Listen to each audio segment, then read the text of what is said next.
السويس الجديدة.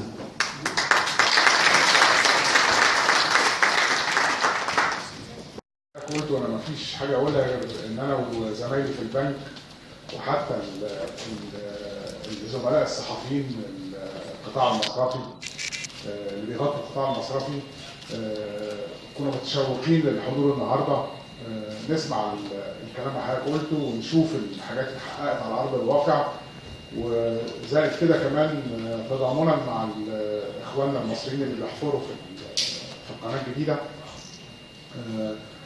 ويمكن تواجدنا النهارده انا كان نفسي، يعني احنا حوالي 5500 موظف في البنك كان نفسهم كلهم يجوا كلهم النهارده، لكن قدرنا بس نجمع المجموعه هي اللي حضرت اليوم.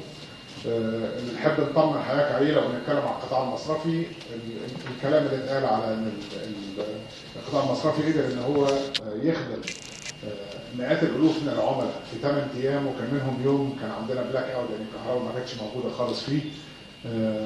فبعتبرهم 7 ايام شغل نجمع فيهم المبلغ دهوت لفتح مئات الالاف من الحسابات في نفس الوقت دوت.